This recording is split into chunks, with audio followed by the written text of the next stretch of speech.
Hi friends, எல்லோருக்கும் வணக்கம். This video is sponsored by Buy Mode e-shopping app. Friends, இந்த வீடியோவில் நம்ம எதை பற்றி பார்க்க போகிறோம் அப்படின்னா, வார்த்தைக்கு வலிமை உண்டா இல்லையா அதை பற்றி தான் பார்க்க போகிறோம். வார்த்தையால் என்ன பண்ண முடியும்? ஒரு சாதாரண ஒரு வார்த்தையினால் ஒரு வாழ்க்கையை நம்ம மாற்ற முடியுமா? நம்ம வாழ்க்கைக்கு ஒரு மாற்றத்தை அந்த வார்த்தை கொடுக்குமா அப்படின்னு கேட்டிங்கன்னா கண்டிப்பாக கொடுக்கும். நீங்கள் பைபிளை எடுத்து பார்த்தீங்கன்னா, கடவுள் எல்லாமே வார்த்தையினால தான் எல்லாத்தையுமே செஞ்சுருப்பாங்க. உதாரணத்துக்கு நான் உங்களுக்கு ஒரு குட்டி கதை சொல்கிறேன். ஒரு கிராமத்தில் ஒரு துறவி இருக்கார். அந்த துறவியை தேடி ஒரு இளைஞன் ஒரு மத்தியான வேளையில் ஓடி வர்றான். துறவி கேட்குறாரு, என்னப்பா நீ இவ்வளோ சஞ்சலத்தோடு வர்ற, கொஞ்சம் அமைதலாக இரு, கொஞ்சம் உட்காரு, என்னென்னு பொறுமையாக சொல்லு அப்படின்னு சொல்கிறாரு. அந்த இளைஞன் சொல்கிறான், ஐயா, எங்களோட தாத்தா உடம்பு முடியாமல் இருக்காங்க. ஸோ அவங்கள நீங்கள் எப்படியாவது பிழைக்க வச்சிடணும், கொஞ்சம் தயவு செஞ்சு வரீங்களா அப்படின்னு சொல்லிட்டு. அந்த துறவியும் சரி ஓகே வரேன் அப்படின்னு சொல்லிட்டு வராரு.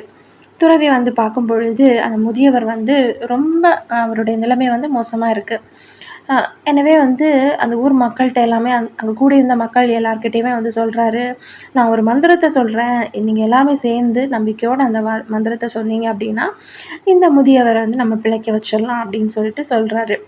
அப்போ இந்த இளைஞன் நினைக்கிறான், என்ன ஒரு வார்த்தை சொல்கிறதுனால, ஒரு மந்திரம் சொல்கிறதுனால என்னோடய தாத்தா பிழைச்சிருவாங்களா அப்படின்னு சொல்லிட்டு அந்த துறவிக்கிட்ட கேட்குறாரு. என்னையா இந்த ஒரு மந்திரத்தை சொல்கிறதுனால எங்கள் தாத்தா பிழைச்சிக்குவாங்களா?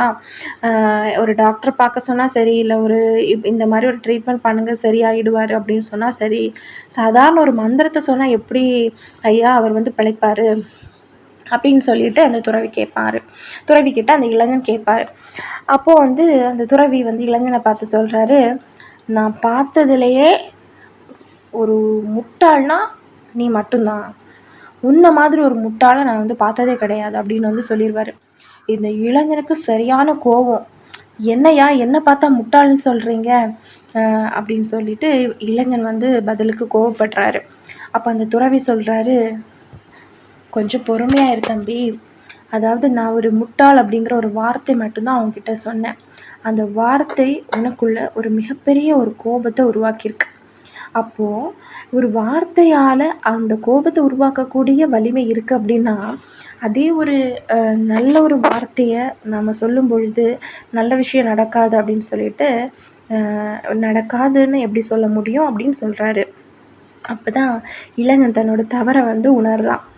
சரி ஓகேன்னு சொல்லிட்டு எல்லாருமே சேர்ந்து நம்பிக்கையோடு சொல்கிறாங்க. அந்த முதியவரும் பிழைச்சி வந்துடுறாரு.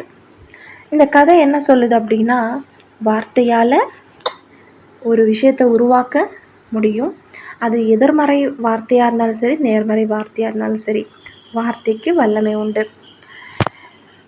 சில பேர்கிட்ட நீங்கள் நல்லா விசாரிச்சு பாருங்களேன், என்னப்பா நல்லா இருக்கீங்களா அப்படின்னு கேட்டால் போதும், அவங்க சொல்லுவாங்க. சில பேர் 100ல் ஒரு 1% தான் மக்கள் என்ன பண்ணுவாங்கன்னா, நல்லாயிருக்கும், கடவுள் கிருபையினால் நல்லாயிருக்கும் அப்படின்னு சொல்லிட்டு ஏதாவது சொல்லுவாங்க.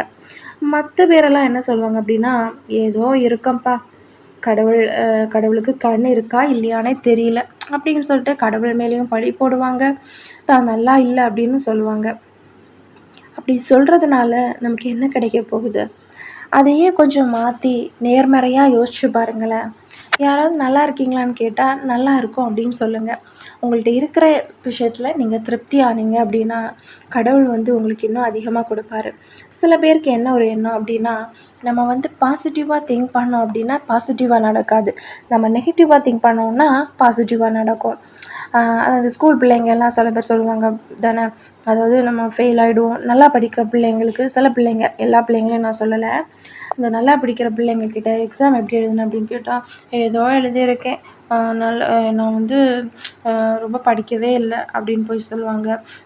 ஏதோ எனக்கு பாஸ் ஆகுமா ஃபெயில் ஆகுமானே தெரியல, நல்லா எக்ஸாம் எழுதிட்டு வந்திருப்பாங்க. ஆனால் அவங்க வாயிலேருந்து வரக்கூடிய வார்த்தைகள் பார்த்திங்கன்னா எதிர்மறையான வார்த்தைகளாக இருக்கும். ஆனால் சாதாரணமாக கொஞ்சம் ஓரளவு படிக்கிற பையன்கிட்ட கேட்டு பாருங்களேன், எக்ஸாம் எப்படி எழுதுனேன், ரொம்ப நல்லா எழுதியிருக்கேன் அப்படின்னு சொல்லுவான். ஸோ நம்ம எப்போவுமே நேர்மறையான வார்த்தைகளை சொல்லி பழகணும். எதிர்மறையான வார்த்தைகளை நம்ம தவிர்க்கணும். சரியா? வார்த்தைக்கு வல்லமை உண்டு.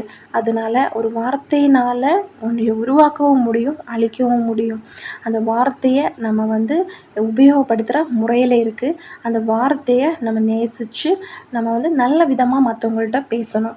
அந்த வார்த்தையினால் ஒருத்தவங்கள குணப்படுத்த முடியும். ஒரு வார்த்தையினால் அவங்கள நோகடிக்கவும் முடியும். சரியா?